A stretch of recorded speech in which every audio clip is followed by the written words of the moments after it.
You know, Dr. Davis, we are so honored to finally talk to you because, you know, it all started last year when I was watching C-SPAN, and I was just completely taken, and I mean taken, by your presentation about your new book, what's the secret history of the war on cancer. Right. At any rate, I was watching this book interview, and I don't know where it was located, what the location was, but I was totally compelled by your testimony about these issues on cancer and a variety of other issues. So we on the Cutting Edge are incredibly honored to finally see you and to talk about these issues for the world, because our show is going to go all over the world and people are going to see it, and deservedly so. Now, you happen to be a professor at the University of Pittsburgh, is that correct? Correct.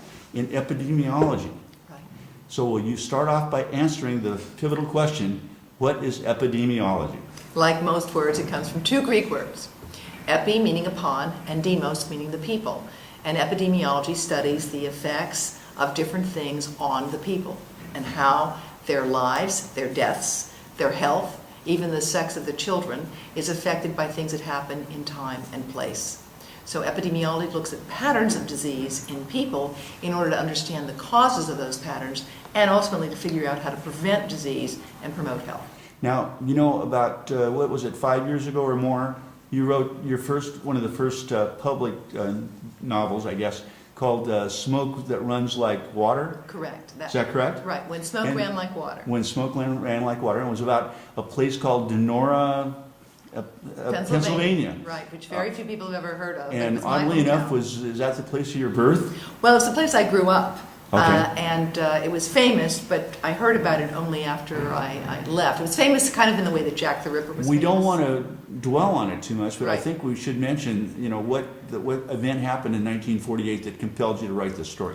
Well, in 1948, in one 12-hour period of time, 20 people dropped dead.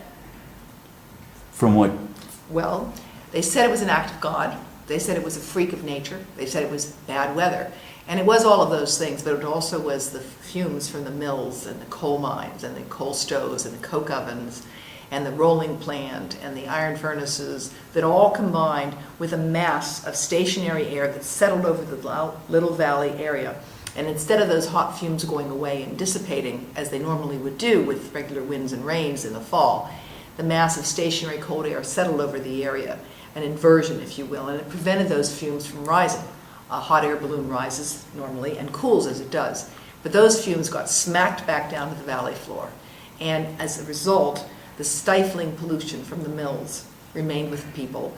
And within a few days, people began to drop dead, sometimes in their homes, sometimes in the mills. Let me ask this. What about this guy, John L. Lewis? Was he I think he was a mine worker, union guy back in those days, wasn't he, or not? Well, I'm not familiar with him per se, Right. But I can tell you that the unions of Denora were very much in favor of keeping the mill operating because, after all, the mills kept everybody employed, and it was a very tough thing to even think about the possibility that the same things that kept the town employed could have had anything to do with the poor health of some people there. These are the traditional coal mines we hear about all over that were being from the West Coast or other parts of the country, Right. Florida or wherever.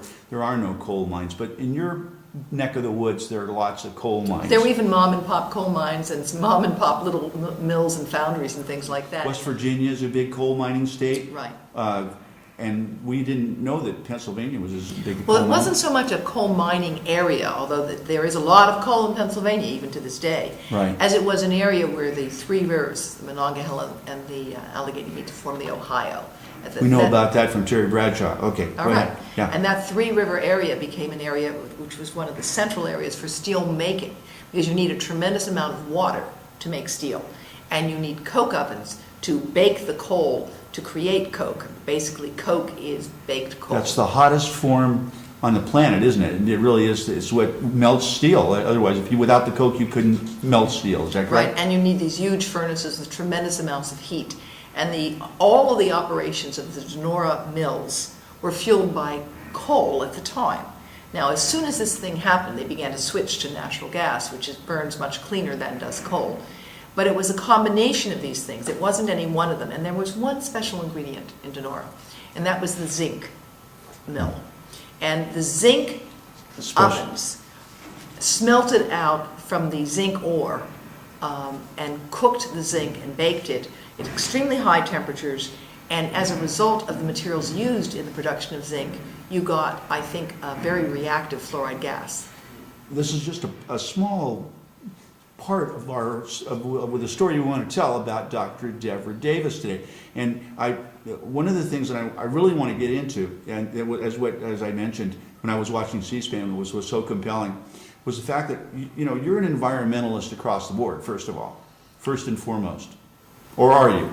Well, environmentalist has been a kind of negative word in our culture, and I think for some good reasons, because I think environmentalists have not always embraced scientific grounds for some of the things that they do. Okay. So I'm an advocate on behalf of the environment, but I do it based on the very firm scientific understanding that my colleagues and I have developed about the ways that the environment affects our lives. Okay, now let's jump here into this book, because I just was so taken by it. The name of if you can hold that book up for us just a minute, I'll put a little higher. I'll tell you there. Yeah, to the side of your face so we can see your face too. No, there. That's it. You're tricking me always. Like I know girls do that to me. Okay, that's perfect. That is exactly right. You can put the book down. At any rate, Dr. Davis, that was the book that said The Secret War. Secret History of the War. The Secret History of the War on Cancer. And you name 3 pretty bad players in this book. One of them is asbestos, and one of them is benzene, and one of them is, what's the other one? Vinyl chloride. What's it called? Vinyl chloride is another. Okay, all right. Yeah. And those are all been around for a long time, haven't they? They have indeed, yes. And how long have they been around? Well, benzene and vinyl chloride were created, early in the industrial era. Benzene actually in the 19th century, vinyl chloride in the 20th century. Asbestos has actually been around since the time of Charlemagne.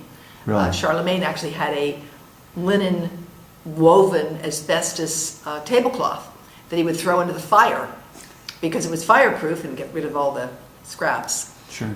So asbestos has been around really for quite a long time and was known for quite a long time to be dangerous.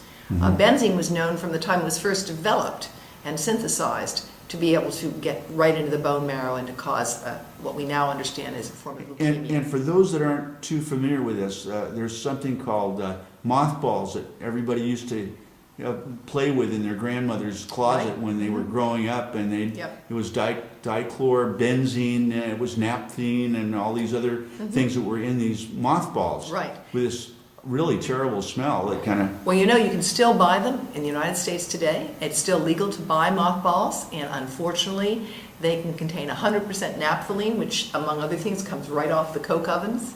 A form of it comes right off coke ovens, and we know it causes cancer in animals and humans, and it does. It's very effective against moths. Unfortunately, it's the same thing that allows it to be effective against moths also allows the fumes to get into your lung and to affect your bone marrow. Let me ask the question, and I know everyone wants to know the answer to. You've been teaching at the University of Pittsburgh for how many years? Well, Pittsburgh, I've been there for about 4 years. Okay. Right, but I've been teaching overall for about 25 years. Okay. Now, what compelled you to write this book? Because I could write it now, and I couldn't have written it the 20 years ago when I first tried to. Because I think that we've matured as baby boomers, and more of us are reaching the age of some distinction, where we are seeing many of our friends not get the privilege of getting old as we are. We're seeing increased rates of cancer in our friends and loved ones, and I myself think of myself as a cancer orphan, although of course as an adult who loses your parents, you're not allowed to call yourself an orphan. But having lost my father, who faced the diagnosis of bone cancer when he was 54, and said to me he'd lived a long life at 54. I know my mother passed away at 53 with bone cancer. Really? Yes. And you know what a terrible disease it is. Of course. And realizing, as I have an incredible picture in here of my dad when he was a 2-year-old sitting on top of the family dry cleaning bench in the store that blew up just a few months later, and where my grandmother rescued him from the burning flames of a benzene fire. and that my father then spent his life as a boy. He worked in the factory with benzene as a chemist in the mills, and he was very proud to have a job in the mills. Let me ask you this, because as we say, we have something here seriously in common. My mom passed away at 53 from bone cancer, your father at 54. There are people that are watching this show that are going to say this was a hereditary fluke, that we were just, it wasn't anything that they were around that did this. This was just their biological clock that said your time's up. Well, you know, I think that there's a lot of misunderstanding about genes, okay? Let me give you an example that we discussed in the work that we do at our Center for Environmental Oncology. If you have identical twins, they come from one egg that splits into two at conception and develops two close to identical pieces of embryo, right? Mm-hmm. Two human beings that are close to identical. At age 3, if you look at their chromosomes, which we can do, they look pretty much too identical. But at age 50, if you look at their chromosomes, they don't even look related to one another. So what is that telling us? Identical twins, according to studies done in Sweden, don't get the same cancer, and yet they're as close to a clone as we have in human nature. So I think we need to rethink our understanding of genes and the environment. Think of it this way. Genes give us the gun, but the environment decides whether the trigger gets pulled and where it's aimed. And that is increasingly the understanding of the relationship of genes in our environment. So for instance, 1 in every 10 women who gets breast cancer is born with defects in her genes. But all cancer comes about because the genes that we were born with are changed by what we eat and where we work and where we live and a lot of other things that happen to us throughout our lifetimes. So we do get cancer because our genes stop doing their job of telling cells to stay in control.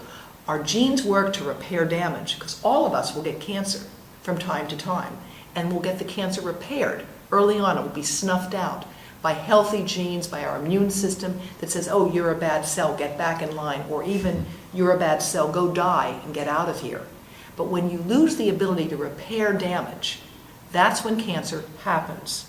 And that's why we can say that all cancer comes about when your genes stop working, but most cancer is not born, but made.